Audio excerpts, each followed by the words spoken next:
Hi everyone, this is Jess Speck. Today we're going to be going over the neuromuscular junction. So basically I'm going to do more of a general kind of superficial overview of the neuron and action potentials, the synaptic cleft between the neuron and a muscle cell, the muscle cell itself, kind of how it takes that signal in from the neuron, and then the contraction mechanism. Again, this is going to be kind of a general overview, but it'll give a good idea as to the process kind of from start to finish. So, focusing in, here we have the neuron. You've probably seen this a lot. So you know that the soma is the body, this is the axon, and this is the axon terminal. These are the dendrites. As I am showing you here, the arrows represent incoming signal. So with these, there is signal coming down the dendrites, and then they collect into the axon hillock. In the axon hillock, this is where it is determined whether there's going to be an action potential or not. The two types of signals that you have coming in are going to be excitatory and inhibitory. And if the net difference between those signals are positive, quote unquote, or excitatory, then, and if it reaches a certain potential with that, then you're going to have the beginning of an action potential. And so I kind of have that down here. Here's a resting membrane potential. And once it reaches threshold, if there's enough excitatory or net excitatory signal, it'll reach threshold and that'll kick it into this action potential. But we'll go over that in a minute. So it goes to the axon hillock.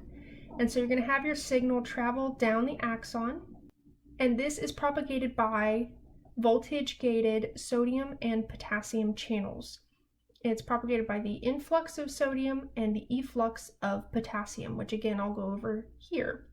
This signal goes down the axon, makes its way to the voltage-gated calcium ion channels. This creates an influx of calcium. And calcium itself works on these vesicles. So it's going to cause these vesicles to move to the end of the nerve terminal and release those neurotransmitters into the synaptic cleft. So with the incoming signal, like I said, we go over this here. Here is your resting membrane potential. It is usually about -70, but it can vary for each type of neuron and whatever signal they're giving.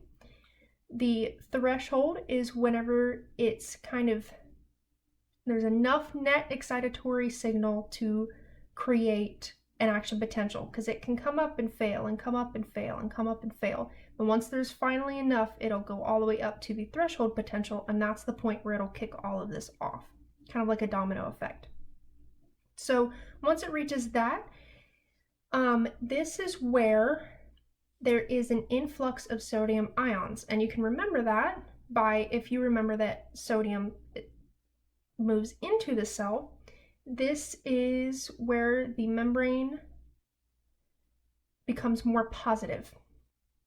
It goes all the way up to about positive 40 MV, and then this is the point here where sodium channels start to close and potassium channels start to open.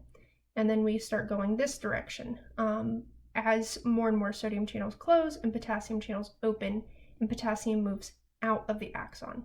This causes a more negative charge to the axon, and so that is called depolarization or repolarization.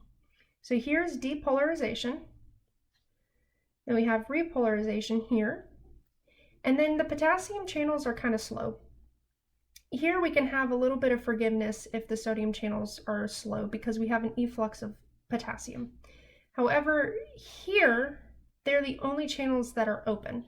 And so when you have that, it turns into a hyperpolarization where it's under this resting membrane potential and it becomes much more negative. Post all of the potassium channels closing, you will go back to a normal resting membrane potential. There are segments of these all the way down the axon. And so that's when we come into the discussion of the refractory period.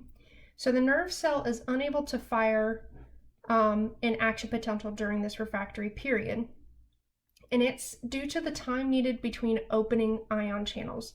So they can't just open as soon as they've closed. They need to take kind of a breather.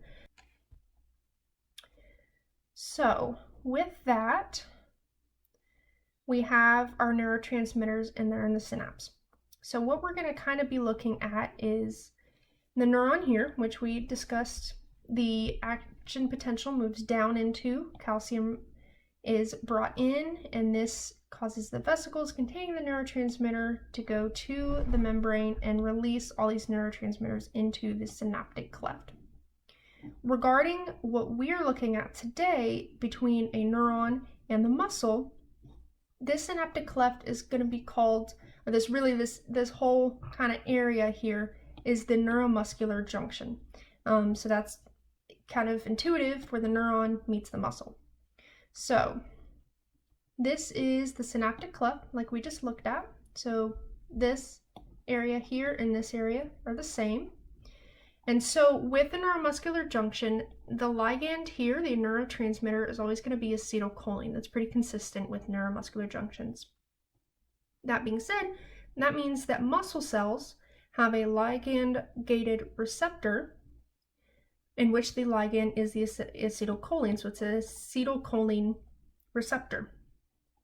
This causes the signal to move down the plasma membrane of the muscle cell, which is called the sarcolemma. So this travels all the way down into the T tubules, which the T just stands for transverse. And then this signal crosses into the cell and touches base with the sarcoplasmic reticulum. And this is similar to the smooth ER in regular cells. The sarcoplasmic reticulum, the purpose of it is to store calcium ions. The reason that it stores these is because when it gets a signal to cause a contraction, it triggers the release of these calcium ions, which in turn causes a contraction. So overall, that's what we have here. And then we'll kind of look a little bit more detailed at the contraction itself.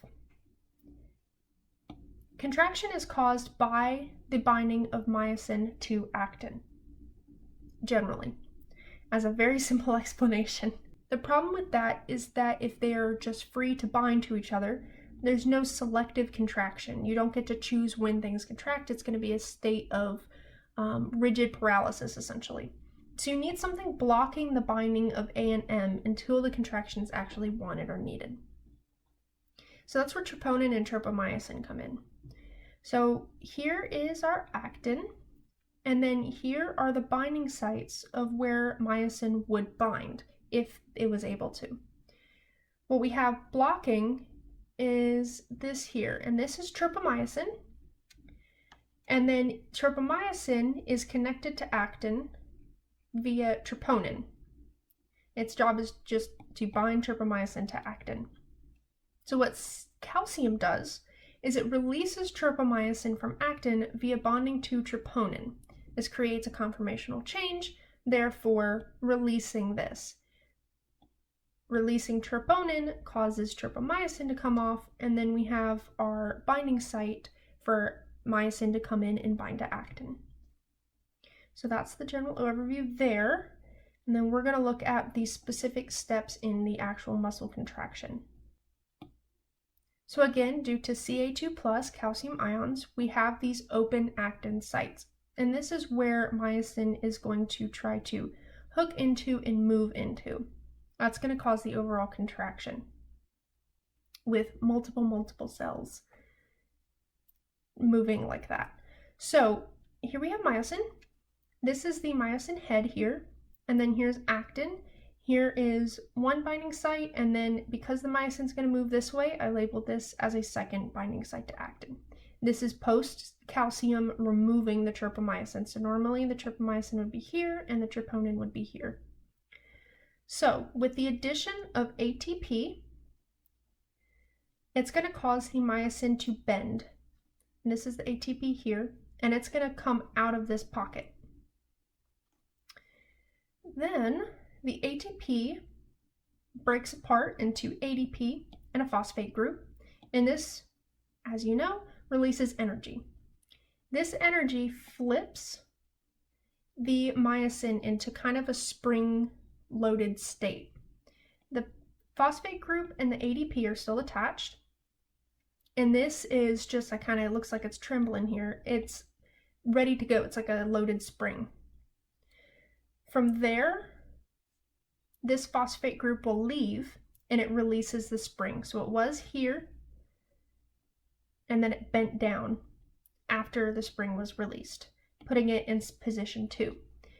Overall, that is going to cause this actin to move this way, or if you want to think of it as this myosin to move this way up the actin, or a combination of both, but essentially it's going to cause them to go, the actin and the myosin to go in opposing directions, and that's what causes the muscle contraction. Afterwards, the ADP releases, and it looks like the exact same state that we started with, and then the cycle can continue.